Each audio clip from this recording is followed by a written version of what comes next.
Friends, आज मैं आपके साथ माइक्रोसॉफ्ट वर्ड के ऊपर बात करूंगी कि माइक्रोसॉफ्ट वर्ड क्या है।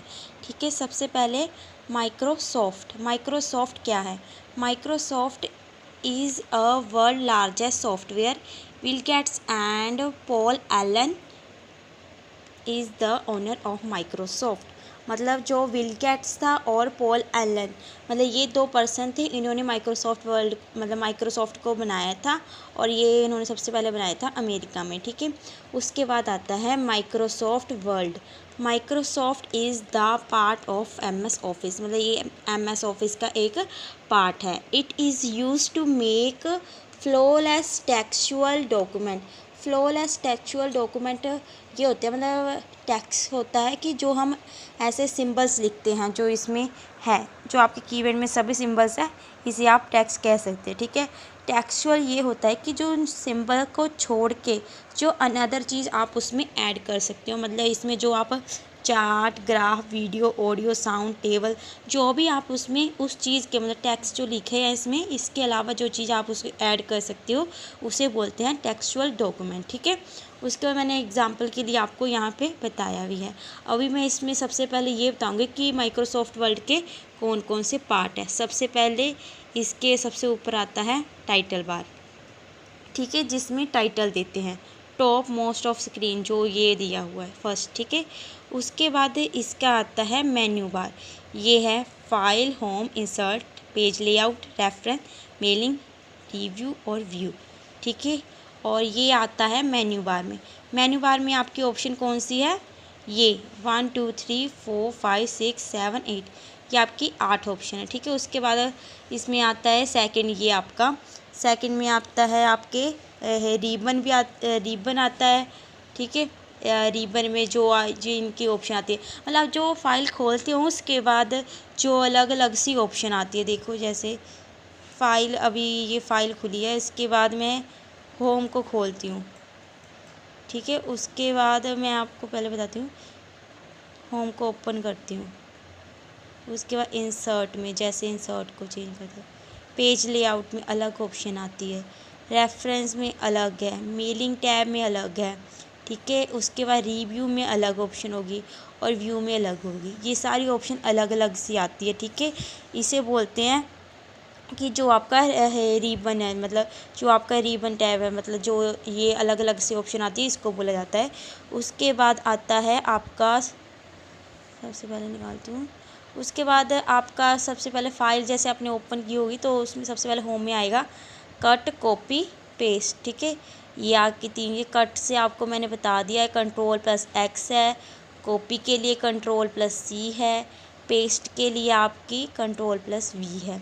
उसके बाद इससे आप देखिए अपने अक्षर को छोटा बड़ा करने के लिए, मतलब जो आप यहाँ टेक्स्ट से लिख रहे हैं उस चीज़ को छोटा बड़ा करने के लिए इस चीज़ को यूज़ किया जाता है। उसका बोल्ड से आपको पता है कि उस चीज़ को मोटा कर सकते हैं। जो आपने ये वर्ड लिखे है, इस चीज़ को मोटा बनाने के लिए बोल्ड का यूज़ होता है। इटैलिक से आप उस चीज़ को तिरछा लिख सकते हैं। यू से उस चीज़ में अंडरलाइन हो जाएगी। जो मैं आपको करके बताती हूँ,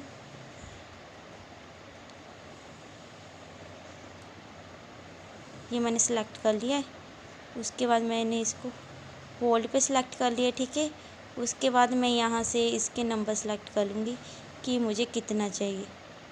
ठीक है, ऐसे ये उतना बड़ा हो जाएगा, मोटा भी हो गया और जिस हिसाब से मैंने इसका नंबर रखा था उस हिसाब से ये उतना बड़ा भी हो गया। उसके बाद इटैलिक का यूज़ होता है कि उससे वो चीज़ तिरछी दिखाई देती है। देखो, अभी मैं आपको करके बताती हूँ, Shift+। ठीक है, उसके बाद अभी मैं करूँगी आई से, ये थोड़ा सा आपको तिरछा दिखाई देता होगा। ये देखो, फिर से करती हूँ मैं आपको, Ctrl+Z। ठीक है, उसके बाद इससे ये तिरछा दिखाई देता है। यू से अंडरलाइन हो जाती है। ये देखिए, इसके साथ ये लाइन आ गई ना, इसके साथ ये अंडरलाइन हो जाता है। ठीक है, उसके बाद ये आपका है कि जब आपने किसी चीज़ के नीचे, मतलब जैसे इसकी शॉर्ट फॉर्म है Ctrl+, मतलब इक्वल का जो निशान लगाते हैं यहाँ से Ctrl+V यहाँ पे इसके साथ वो चीज़ बन जाती है। मतलब जो आपने उस चीज़ को खोलना हो, मतलब जो आपने, जैसे आप CO2 लिखते हैं ना, तो आपको 2 नीचे लिखना होता है, तो उसके लिए कंट्रोल बस इस चीज़ का हम यूज़ करते हैं, कंट्रोल के साथ इस चीज़ का हम यूज़ करते हैं।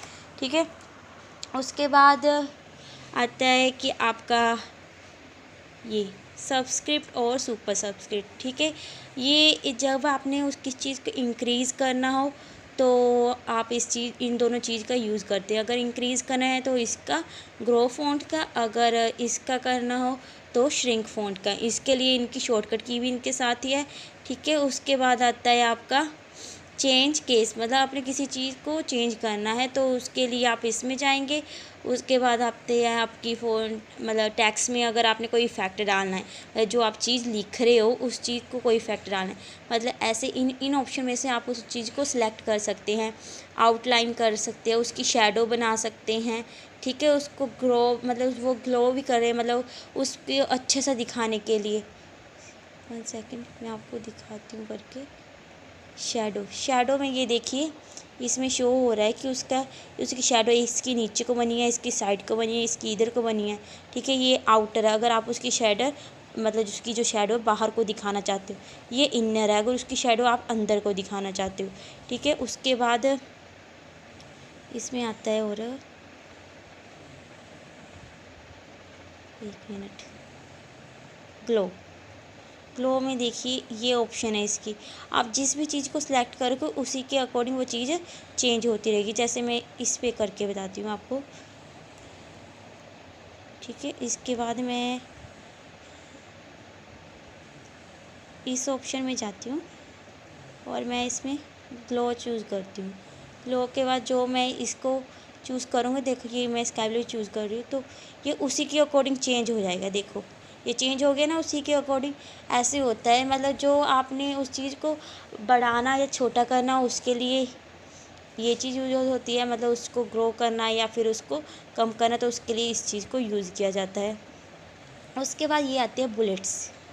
ठीक है, बुलेट्स को आपको पता है कि ऐसे जो चीज़, मतलब बुलेट्स होती है किसी चीज़ को, मतलब नंबरिंग देना या उसकी लिस्ट बनाना, उस चीज़ को बुलेट्स कहा जाता है।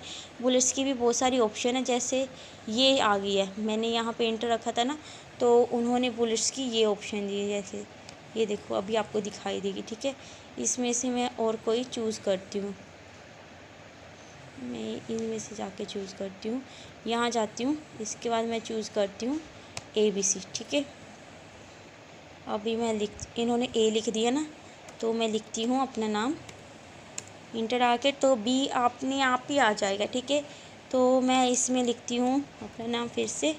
ठीक है, इसके बाद फिर से CV का ऑप्शन आती है। बुलेट्स का यूज़ आप करते हैं किसी चीज़ को नंबरिंग देने के लिए। ठीक है, और अभी मैं आपको और बताती हूँ इसमें।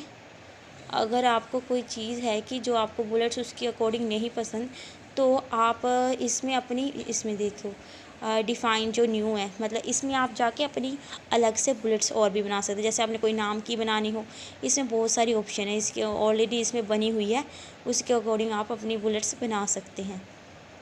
ठीक है फ्रेंड्स, आज के लिए मैं आपको इतना ही बता रही हूँ, और इसके साथ मैं सिर्फ आपको ये बता रही हूँ कि अगर आपने किसी चीज़ को आगे करना है तो आप Ctrl+L करेंगे। अगर उसको सेंटर में लेके आना है तो Ctrl+E करेंगे, और उसे लास्ट में ले जाना है तो Ctrl+R करेंगे। ठीक है, अभी मैं आपको थोड़ा सा इसको करके बताती हूँ। ठीक है, 1 सेकेंड, मैं इस चीज़ को सिलेक्ट करती हूँ,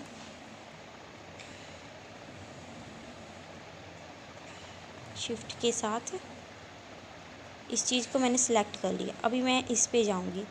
पहले तो ये फर्स्ट में ही है, मतलब Ctrl+L के साथ, मतलब जो उसके लेफ़्ट साइड पे है, और मैं इसको सेंटर में लेके आना चाहूँगी। तो ये देखो, ये सेंटर में आ गया। उसके बाद मैं फिर से इधर को ले जाऊँगी, पहले लेफ़्ट था ना, अभी मैं राइट साइड को लेके जाऊँगी। देखो वो सबसे एंड में चला गया। अब ये यहाँ पे शो होगा आपको। ठीक है, इससे आप ये सारा काम कर सकते हैं। Thank you friends. अगर आपको कोई भी प्रॉब्लम हो तो आप मुझे कमेंट करके बता सकते हैं। मैं आपकी प्रॉब्लम पूरी कोशिश करूँगी कि मैं उसको सॉल्व कर सकूँ। Thank you friends.